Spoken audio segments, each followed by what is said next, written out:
विशेष करून आजपासून आपण गलती करास पत्र सुरू करत आहोत आणि आज गलती करास पत्राचा परिचय आपण थोडक्यात अभ्यासणार आहोत. प्रत्येकच गोष्ट बारकाईने आपण हाताळू शकत नाही वेळेच्या अभावी.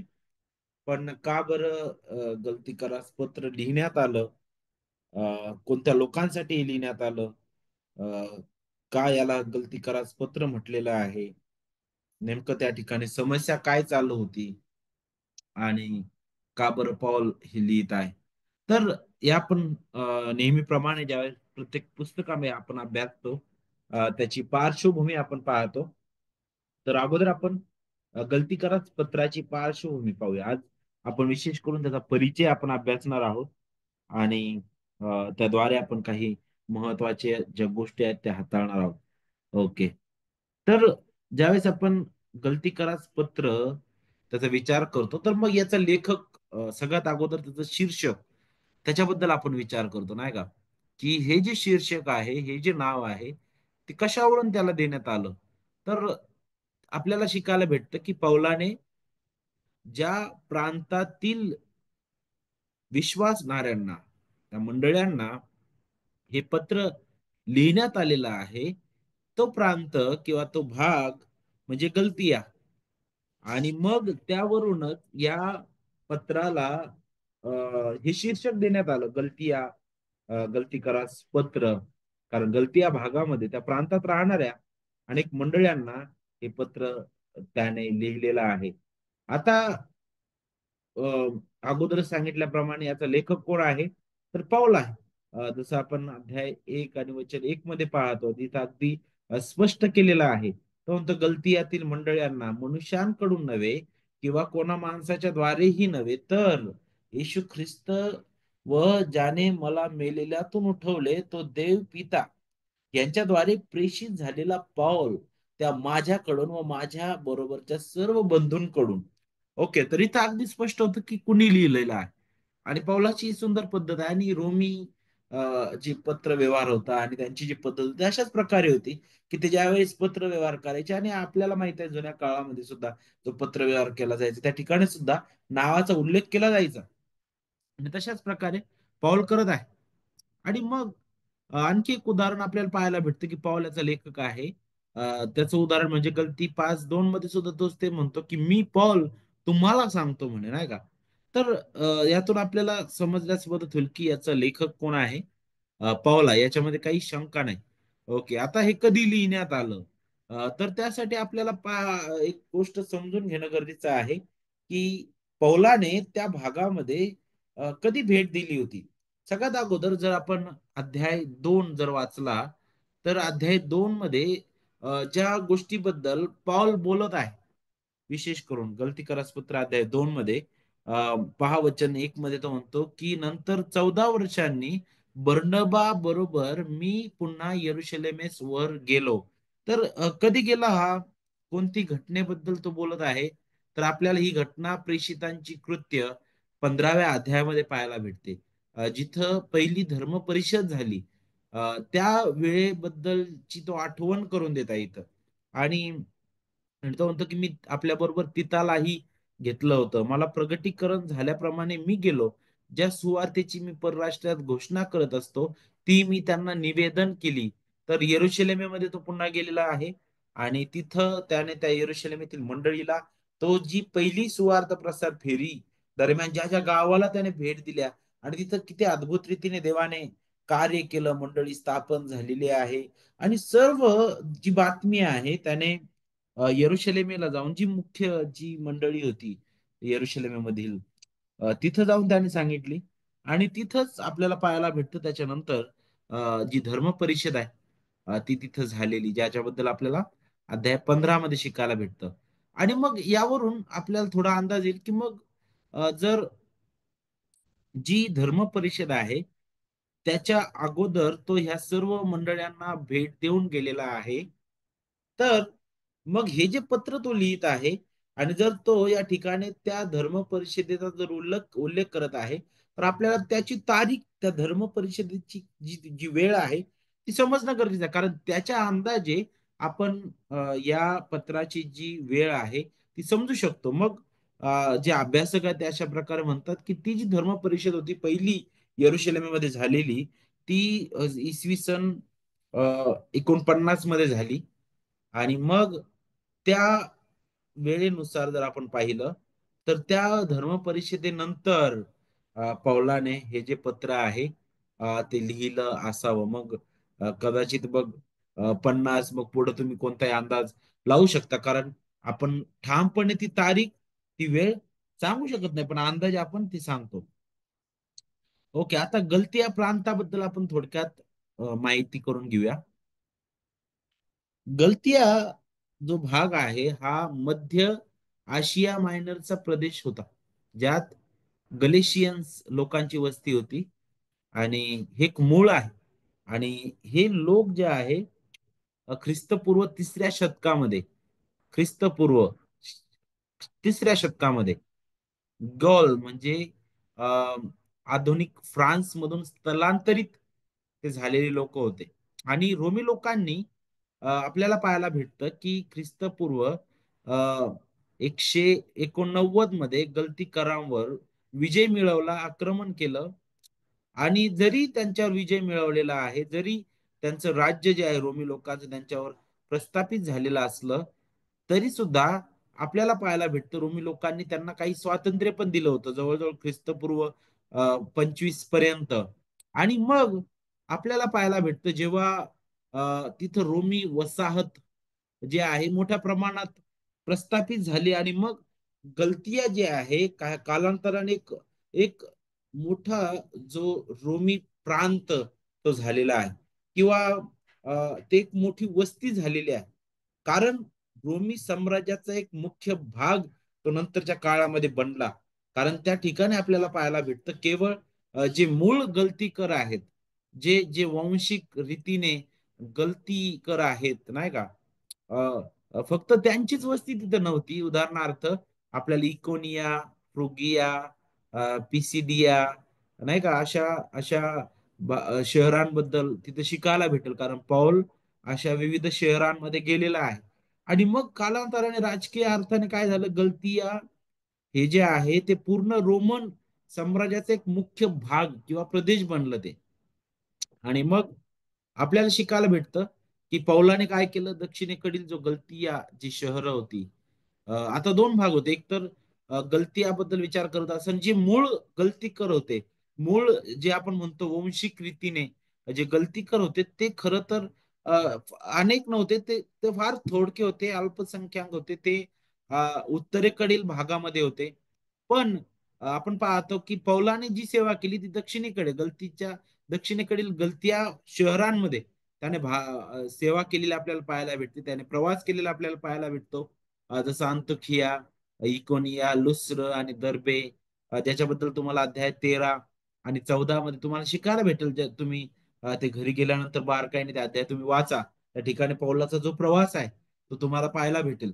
आणि मग ही जी शहरं आहे, जरी रोमन प्रांतातील गलतियामध्ये असली तरी ही शहरं जी आहे ती मूळ त्या वंशीय जे जे जे मूळ आहेत गलतीकर, अ, त्यांच्या त्यांनी केवळ भरलेली नव्हती, नाही का, किंवा तेच फक्त या भागामध्ये नव्हते, तर विविध प्रकार, विविध वेगवेगळ्या भागातील लोक त्या ठिकाणी आलेले होते. आणि म्हणून आपल्याला पाहायला भेटतं की गलतिया प्रांत जो आहे तो वेगवेगळ्या ठिकाणाहून आलेले लोक, आणि विशेष करून जे वेगवेगळे गाव नंतर ह्या भागाला जोडल्या गेले रोमी साम्राज्यामध्ये, त्यानुसार याला हा एक मोठा प्रदेश, मोठा भाग, मोठा प्रांत तो झालेला आहे. परंतु या सगळ्यामध्ये आपल्याला पाहायला भेटतं उत्तरेकडे जे गलतिया भाग आहे, उत्तरेकडील जो भाग आहे, तिथं कमी ती लोकसंख्या होती, मी अगोदर सांगितल्याप्रमाणे.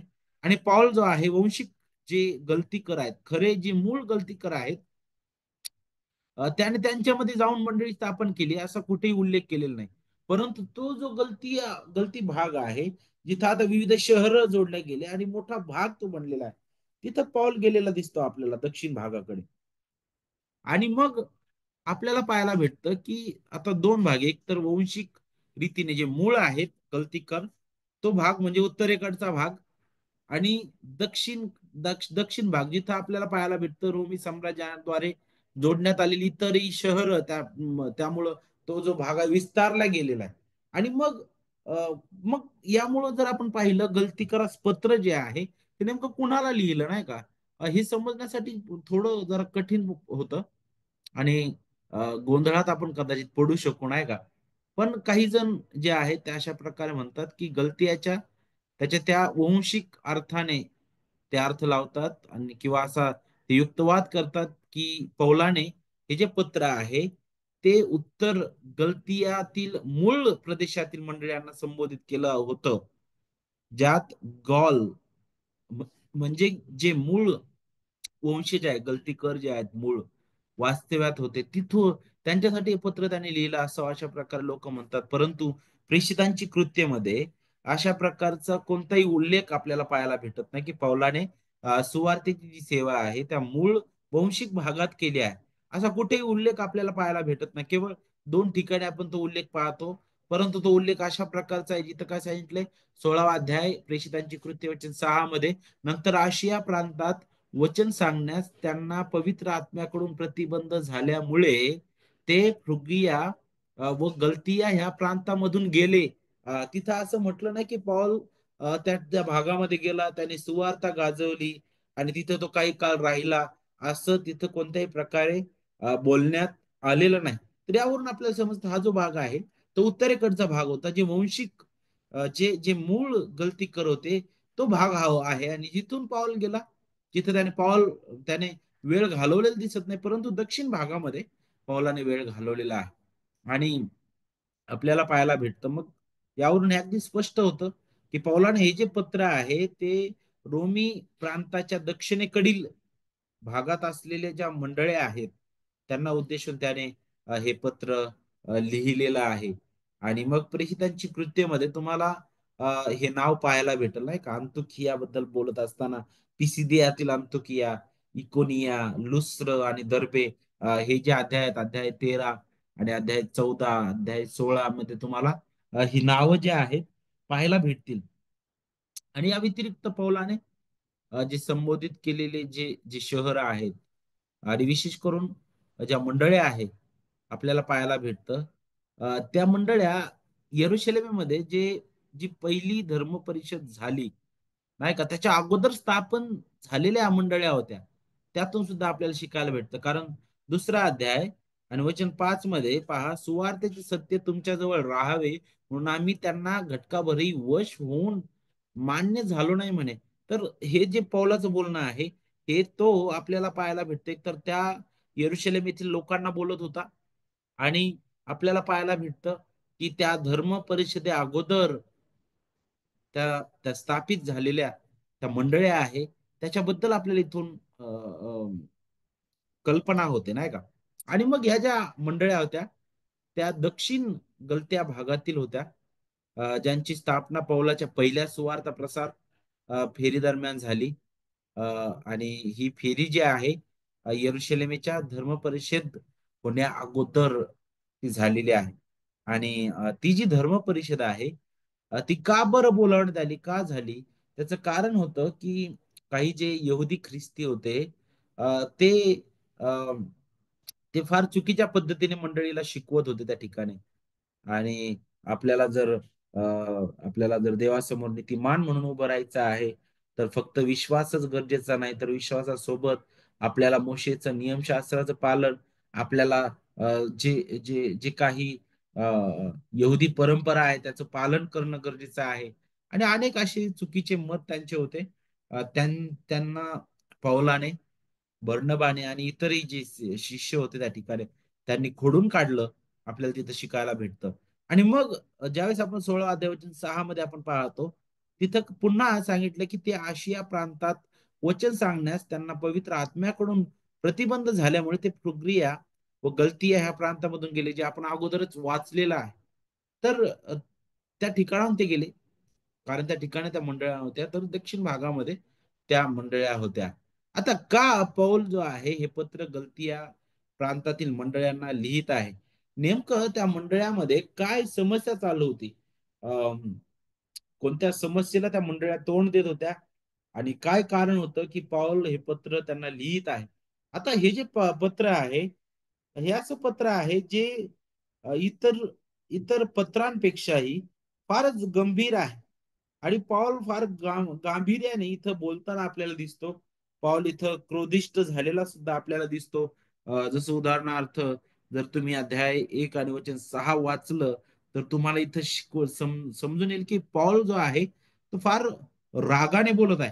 कारण तो काय म्हणतो, मला आश्चर्य वाटते की ज्याने तुम्हाला ख्रिस्ताच्या कृपेत पाचारण केले, त्याच्यापासून तुम्ही इतके लवकर अन्य सुवार्तेकडे वळत आहात. आता मराठीमध्ये आश्चर्य वाटते की हा शब्द वापरलाय, पण मूळ ग्रीक मध्ये जर तुम्ही तो शब्द पाहिला तर तो शब्द रागाबद्दल दाखवणारा शब्द आहे. पौल राग व्यक्त करत आहे, पौल रागाने बोलत आहे, नाही का? आणि हे असं पत्र आहे जिथं पौल जो आहे त्या मंडळांना अगदी अगदी अगदी क्रोधिष्ट होऊन तो बोलताना दिसतो. आता सगळ्यात अगोदर ज्यावेळेस आपण या मंडळामधील समस्याबद्दल आपण शिकतो, तर त्या समस्येचं कारण काय होतं? त्याचं कारण म्हणजे आपल्याला पाहायला भेटतं की त्या भागामध्ये अनेक यहुदी ख्रिस्ती तर होतेच, परंतु अनेक परराष्ट्रीयांचं सुद्धा जीवन बदललं. त्यांचं तारण झालेलं आपल्याला पाहायला भेटतं. आणि त्या मंडळीमध्ये आता परराष्ट्रीय लोक आलेले आहेत. परंतु सगळ्यात मूळ मुद्दा काय होता? जर आपण त्या गलतीकरास पत्राबद्दल जर आपण शिकलो, तर त्याच्या अगोदर आपण जुन्या कराराकडे पाहू शकतो, नाही का? की अनेक संदेष्टांनी पुष्कळदा त्याबद्दल भविष्य वर्तिलेलं होतं, की मसिया जो आहे संपूर्ण पृथ्वीवर त्याचं राज्य पसरवेल, प्रस्थापित करेल, नाही का? आणि मग त्या संदेष्टांनी हे सुद्धा सांगितलं होतं की यहुदी आणि परराष्ट्रीय जे आहेत, जे मसिहाला नाकारतात त्यांचा नाश होईल. पण त्यासोबत हे सुद्धा सांगितलं होतं की जे परराष्ट्रीय आणि यहुदी आहेत, जे पश्चाताप करतील, ना का, ज्यांच्यावर देवाची कृपादृष्टी आहे, असे लोक जे आहेत, आपल्याला पाहायला भेटतं की ते खऱ्या रीतीने देवाकडून दया स्वीकारतील म्हटलेलं आहे. तर मग हे आपल्याला तिथंच पहिल्या शतकामध्ये पाहायला भेटतं.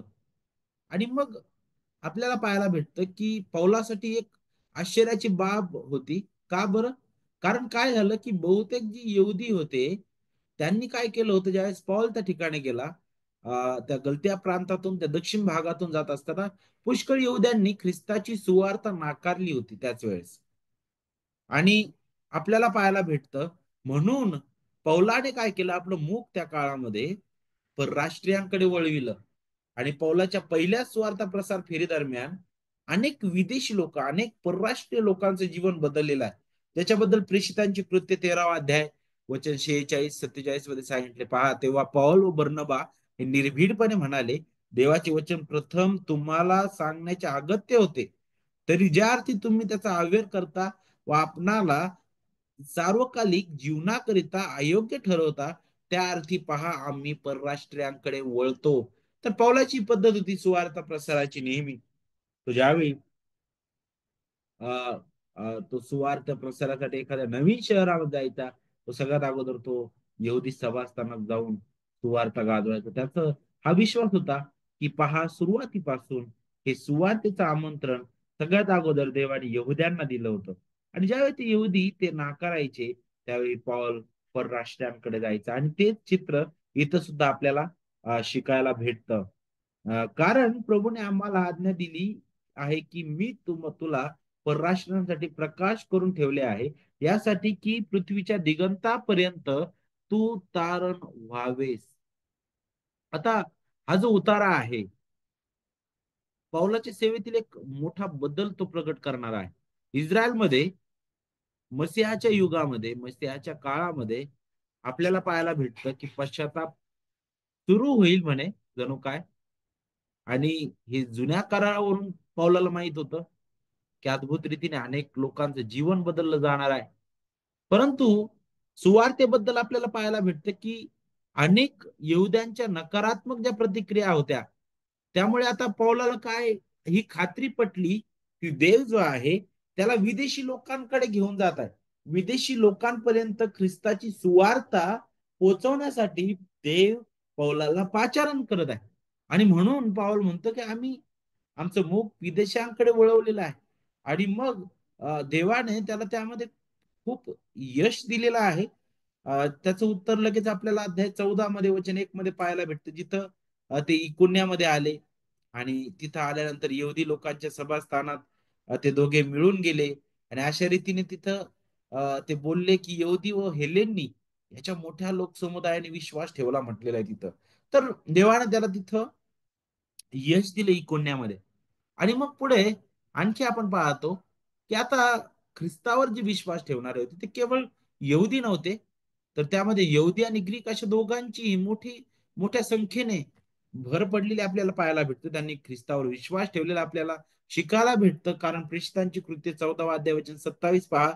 तेथे पोहोचल्यावर त्यांनी मंडळी जमवून आपण देवाच्या सहवासात असताना देवाने काय काय केले आणि परराष्ट्रीयांकरिता विश्वासाचे दार कसे उघडले हे सांगितले. तर यरुशलेम मध्ये जाऊन पॉल ह्या गोष्टी यरुशलेमेतील मंडळीला बोलताना दिसतो. कशा प्रकारे देवाने तिथं मंडळी उभी केलेली आहे. आणि मग आपल्याला पाहायला भेटतं, की आता ती जी मंडळी आहे गलत्या प्रांतामध्ये यहुदी ख्रिस्ती आणि परराष्ट्रीय ख्रिस्ती हे दोन्ही गट आपल्याला पाहायला भेटतात जे मंडळीमध्ये आलेले आहेत. यहुदी परंपरा वेगळ्या होत्या, परराष्ट्रीय परंपरा वेगळ्या होत्या. आणि मग आता दोन्ही ज्यावेळेस एकत्र आले तर नक्कीच तिथं काही अंशी आपल्याला समस्या पाहायला भेटत. आणि मग त्यामध्ये आता काही खोटे शिक्षक उभे राहिले होते. खोटे शिक्षक उभे राहिले होते आणि आपल्याला माहिती आहे आजही तशा प्रकारच्या अनेक खोटी शिक्षक मंडळांमध्ये अनेक मंडळांमध्ये उभे राहिलेले आपल्याला दिसतात. पण त्या काळामध्ये सुद्धा प्रभू येशू ख्रिस्ताने अनेक विदेशी लोकांना त्या गलती मंडळांमध्ये पाचारण केलं, त्यांचं जीवन बदललं गेलं. देवाचं राज्य तिथे वाढत गेलेलं आहे आणि नक्कीच प्रत्येकाला आनंद होत आहे कारण परराष्ट्रीय लोकांची तिथे भर पडत आहे. परंतु परराष्ट्रीय लोक ते त्या मंडळीमध्ये आले गलत्या प्रांतातील त्यावेळी त्या परराष्ट्रीय विश्वासणाऱ्यांमध्ये आणि यहुदी विश्वासणाऱ्यांमध्ये गंभीर समस्या निर्माण झाली. आणि मग या समस्यांनी काय झालं बरं, यहुदी खोटे शिक्षक आहेत ते फार प्रभावीपणे प्रतिसाद द्यायला लागले आणि ते वाढायला लागले नाही का. आणि मग आपल्याला सगळ्यात अगोदर हे जाणून घेणं गरजेचं आहे की ख्रिस्ताच्या काळापूर्वी आणि नंतर यहुदी यहुदी परंपरेमध्ये यहुदी संस्कृतीमध्ये जर एखादा विदेशी व्यक्ती जर आहे त्याने जर यहुदी धर्म स्वीकारला तर त्या परराष्ट्रीयाला सगळ्यात अगोदर बाप्तिस्मा आणि सुंता करणं आवश्यक होतं. आणि आपल्याला माहित आहे की सुनता ही एक देवाने लावून दिलेली कराराची खूण होती जुन्या करारामध्ये. पण परराष्ट्रीयांचं ज्यावेळेस परिवर्तन झालं आणि ते यहुदी परंपरेचे पालन करण्यास वचनबद्ध होते या कृतीद्वारे, मग त्याच्यामध्ये शब्दात पाळणं आणि रक्तसेत प्राण्यांना खाऊ नये, मूर्तीपूजा करू नये, या सर्व अशा गोष्टी आणि असे इतरही नियम ते पालन करत होते. आणि तेच आपल्याला पाहायला भेटतं नंतरच्या काळामध्ये हे जे आता यहुदी परंपरेमध्ये परराष्ट्रीय लोक त्यांचं जीवन बदललं हे यहुदीच होते. आणि हे यहुदी त्यांचं जीवन बदललं नंतर हे यहुदी नंतर ख्रिस्ती झाले आणि हे परराष्ट्रीय सुद्धा नंतर ख्रिस्ती झाले. तर आता हेच यहुदी जे लोक होते ते जे त्यांचे यहुदी परंपरा पालन करत होते तेच आता ते ख्रिस्ती विश्वासणाऱ्यांमध्ये सुद्धा ते आणत होते आणि ते लोकांना शिकवत होते की तुम्हाला जर देवासमोर उभं राहायचं आहे तर तुमचा बाप्तिस्मा होणं गरजेचं आहे, तुमची सुनता होणं गरजेचं आहे. आणि मग आपल्याला पाहायला भेटतं की पाऊल खरं तर सुनतेच्या विरोधात नव्हता.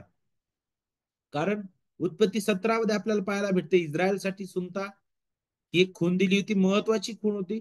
निर्गम मध्ये सुद्धा आपल्याला पाहायला भेटते इस्रायल देशामध्ये विशेष करून मिसर देशामध्ये राहणारे जे जे जे विदेशी जे गुलाम आणि जे परदेशी होते त्यांच्याबद्दल सुद्धा आपल्याला शिकायला भेटतं.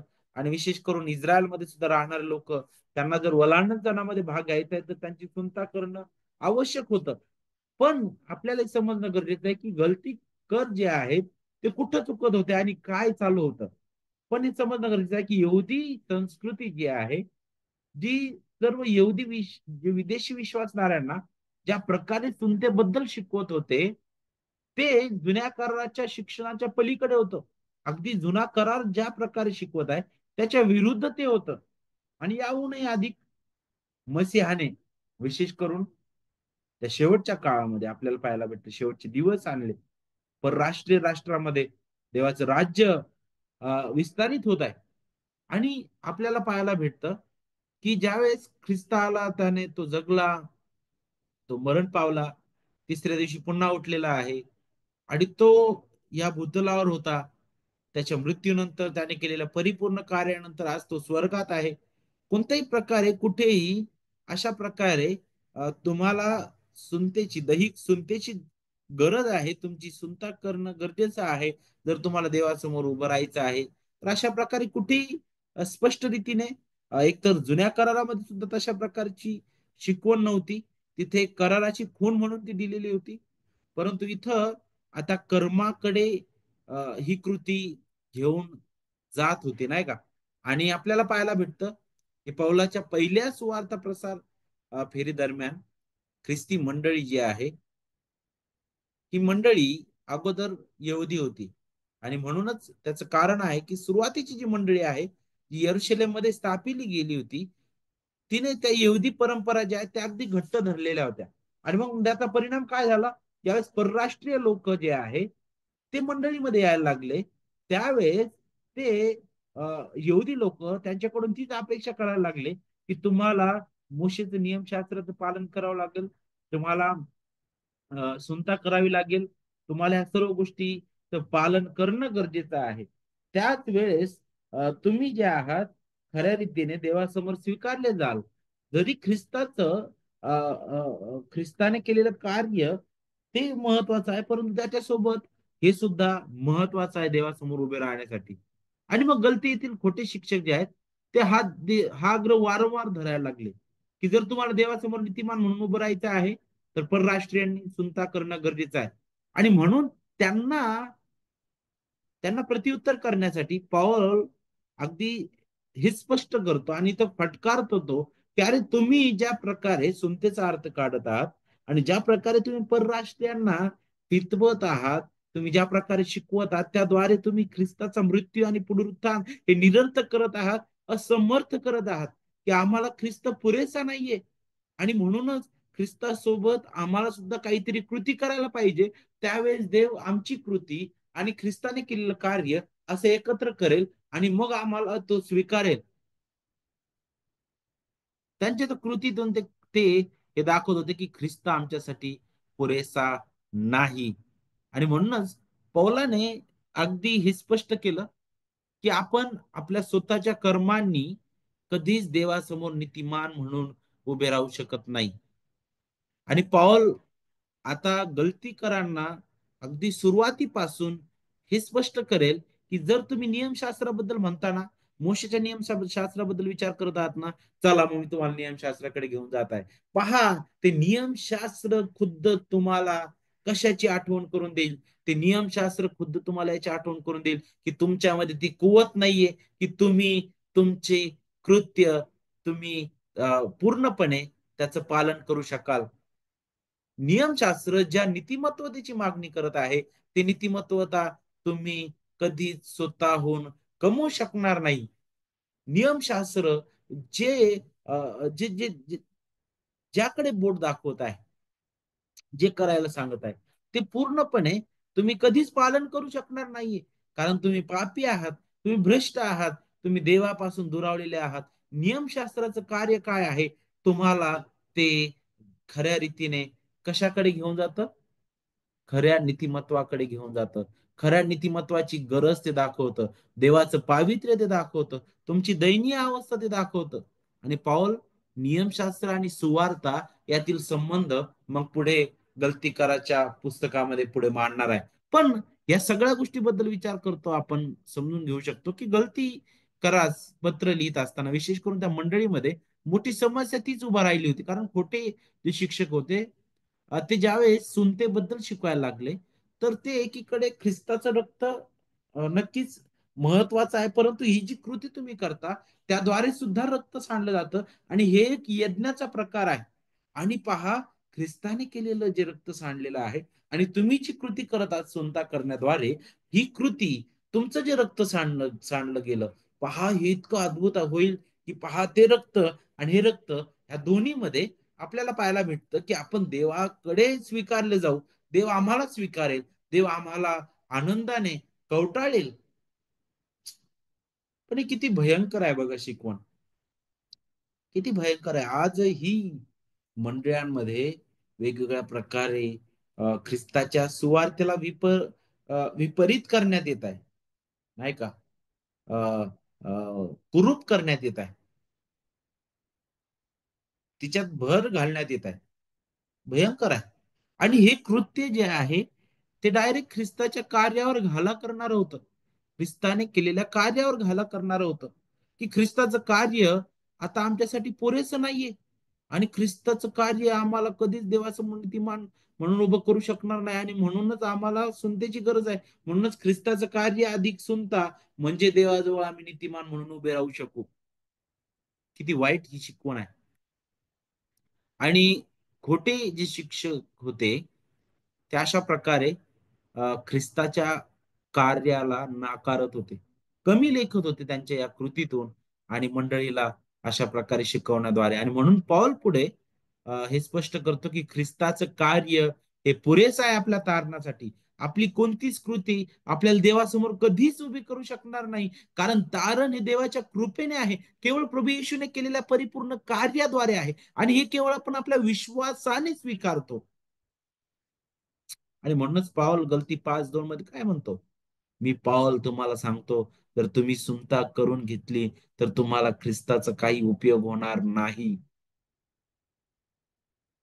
तुम्ही म्हणता तुमच्या कृतीने आम्हाला देवासमोर उभं राहायचंय, तर मग हे कधीच शक्य होणार नाही. कारण आमची कृती, आमचे प्रयत्न देवासमोर घाणेरड्या चिंधीप्रमाणे आहे. आणि मग अशा प्रकारे आणखी वितंडवाद तयार होता आणि मग हे जे लोक आहेत, गलतीकर जे आहेत, ते आपल्या देहावर आता अवलंबून राहायला लागले होते. आणि हे जे तत्व तिथे शिकवण्यात येत होतं, जे खोटे शिक्षक होते, जे अशा प्रकारे शिकवत होते, त्याचा परिणाम काय की नाही, आमच्या आम्ही आम्ही आमच्या आमच्या स्वतःच्या आमच्या कुवतीने, आमच्या प्रयत्नांनी आम्हाला ते नीतिमत्व कमवणं गरजेचं आहे. आणि हे विचार गलतीकरांचे होते. आणि म्हणून पाऊल जो आहे, केवळ खोटे शिक्षक जे शिकवत होते, जे ख्रिस्ताचं पुरेसपणावर ते घाला करत होते, त्याबद्दलच तो बोलत नाही, तर त्यासोबत तो आणखी एक मुद्दा हाताळतो, तो म्हणजे काय? विश्वासणाऱ्यांनी पवित्र आत्म्याच्या कार्यावर अवलंबून न राहता तारण पूर्ण करण्यासाठी स्वतःच्या देहावर अवलंबून राहिलं पाहिजे, नाही का?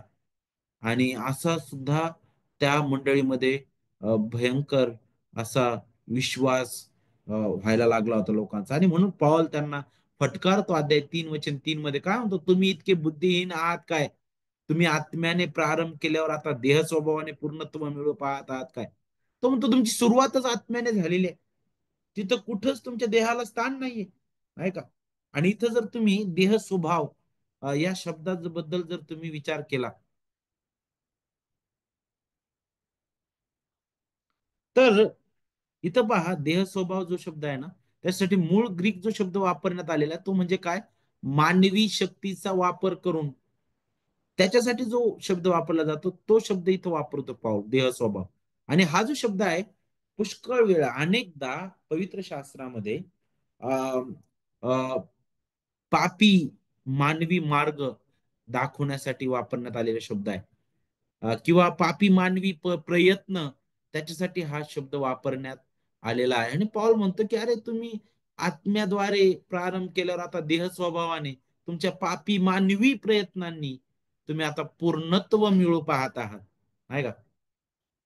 आणि म्हणून पाऊल नियमितपणे देह आणि आत्मा यातील फरक तो पुढे गलतीकरांना स्पष्ट करून देतो. देहाने चालणं काय, देहाची कर्म, आत्म्याची कर्म आपल्याला अध्याय 5 मध्ये मग पुढे शिकायला भेटतं. आणि मग विशेष करून इथं जो मूळ शब्द देह स्वभाव, नाही का, देहासाठी वापरलेला आहे, नाही का, तो म्हणजे मांस मांस मराठीमध्ये जर आपण त्याचा अर्थ पाहिला तर मांस म्हणून त्याचा अर्थ निघू शकतो ना, किंवा देह आपण म्हणतो, नाही का? आणि हा जो संदर्भ आहे, तो आपल्याला पाहायला भेटतो मानवी शरीराबद्दल तो दाखवितो. आणि अधिक जर आपण सामान्य रीतीने जर आपण पाहिलं तर पतित मानवी स्वभावाबद्दल तो शब्द जो आहे आपल्याला आठवण करून देणारा आहे. दैहिक आपण आहोत त्याच्याबद्दल तो आठवण करून देतो.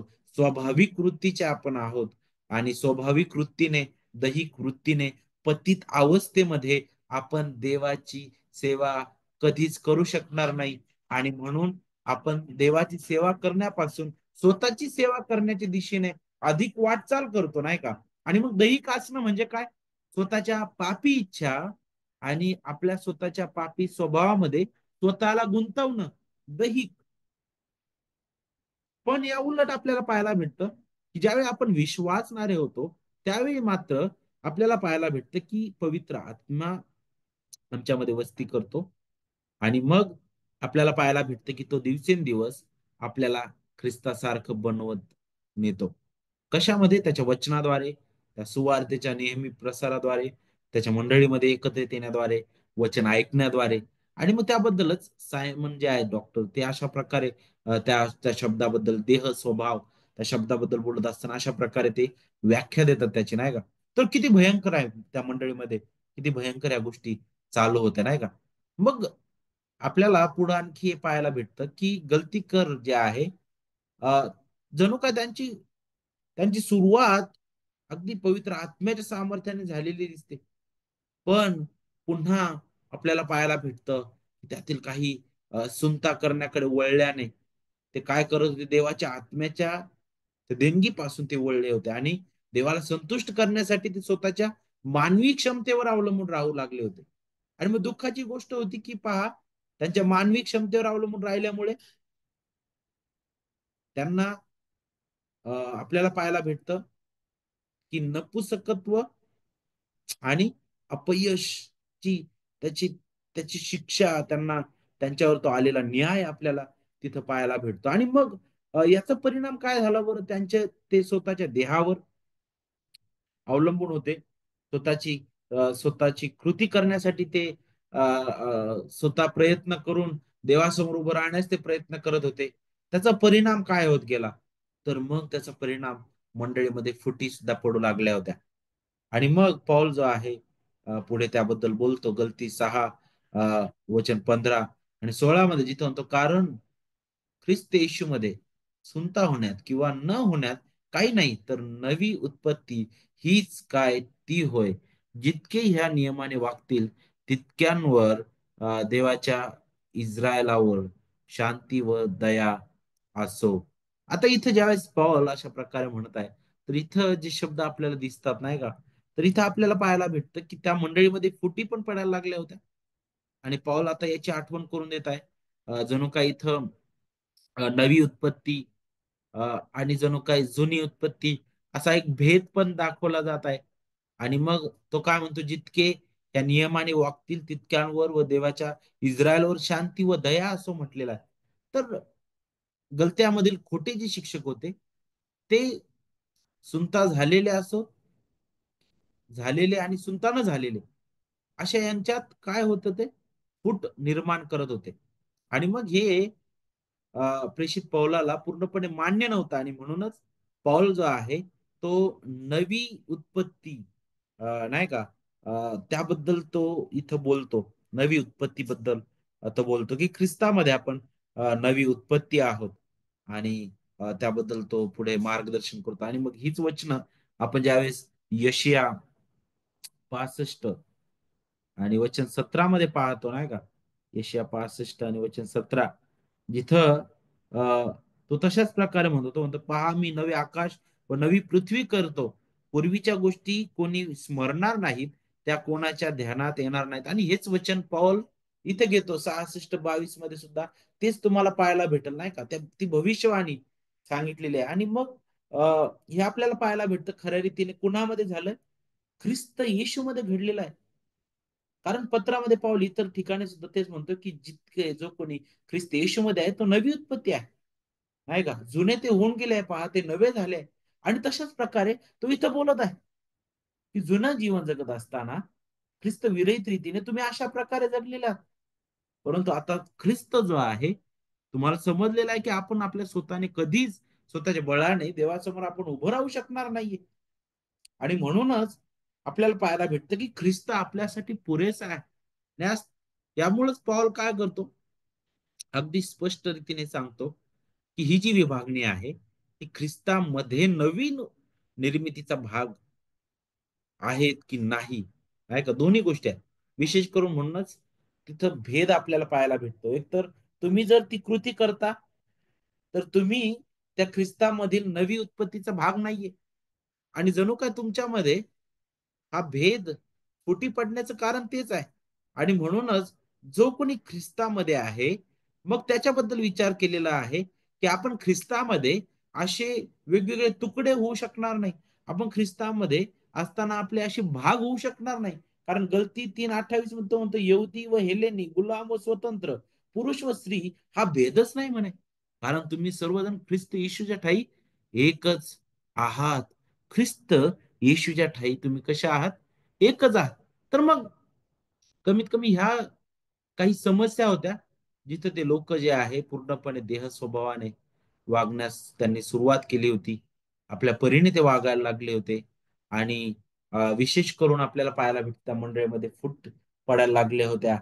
आणि खरी जी सुवार्ता आहे, त्या सुवार्तेपासून ती मंडळी पुन्हा कर्मकांडाकडे वळायला लागली होती. आणि म्हणून पौल त्यांना या पत्रामध्ये अ, अनेक गोष्टी ज्या आहेत त्या तो स्पष्ट करतो. नियमशास्त्र का देण्यात आलं, नियमशास्त्र आणि सुवार्ता त्याचं महत्व काय आहे, नियमशास्त्र आणि सुवार्ता हे कसं सोबत नाही का जातं. आणि आजही किती ते मोलाचं आहे आपल्यासाठी. आणि का बरं देवाने नियमशास्त्र दिलेलं होतं, सुनता त्याबद्दल सुद्धा तो बोलतो. अम, अनेक गोष्टीबद्दल तो बोलतो. आणि तो त्याचा जो मुद्दा आहे तो स्पष्ट करतो की ख्रिस्ताने केलेलं कार्य आमच्यासाठी पुरेसं आहे. म्हणून आमची कृती आम्हाला देवासमोर कधीच उभं करू शकणार नाही. केवळ आम्ही विश्वासाने ख्रिस्ताचं नीतिमत्व प्राप्त करू शकतो. आणि तो विश्वासही देवाच्या कृपेचं दान आहे, नाही का. आणि म्हणूनच त्याबद्दलच तो वारंवार बोलतो की आपण केवळ विश्वासाद्वारे नीतिमान ठरवण्यात आलेलो आहोत. आणि मग आपल्या कृतीला, आपल्या कोणत्या प्रयत्नाला मग तिथं कुठेच स्थान नसणार आहे. आणि म्हणूनच अ, ज्यावेळेस आपण गलती करास पत्राकडे पाहतो, नाही का, त्यावर विचार करतो, तर हे पत्र आपल्याला पुन्हा एक वार अ, आपल्या दयनीय अवस्थेची आठवण करून देईल, की आपण कुठे आहोत आणि आपण कुठे होतो. ख्रिस्त विरहित, नाही का, आपण आपल्या स्वबळाने चालणारे, आपण आपल्या देह स्वभावाप्रमाणे वागणारे होतो. परंतु खरंच ख्रिस्ताद्वारे, ख्रिस्तामध्ये, ख्रिस्ताने केलेल्या परिपूर्ण कार्याद्वारे आता आम्ही त्या नवीन उत्पत्तीचा भाग आहोत. आता आम्हाला कोणत्या कृत्याची गरज नाही, कारण ख्रिस्ताने आमच्या जागेवर ते सर्व कार्य पूर्ण केलेलं आहे. अ, नीतिमत्व जे आम्हाला पाहिजे होतं ते ख्रिस्ताने बहाल केलेलं आहे. ते आम्ही केवळ खाली हाताने विश्वासाद्वारे आम्ही ते स्वीकारतो. आणि तो विश्वासही देवाचा आत्मा आपल्या हृदयात उत्पन्न करतो. आणि म्हणून देवाला धन्यवाद असो. आपण या पत्राकडे बारकाईने येणाऱ्या दिवसामध्ये विचार करणार आहोत. प्रत्येक अध्याय आपण पडताळणार आहोत. त्यावर आपण मनन करणार आहोत. आणि प्रत्येक वचन आपण समजून घेण्याचा प्रयत्न करणार आहोत. आपण तोपर्यंत थांबूया. आपण प्रार्थना करू.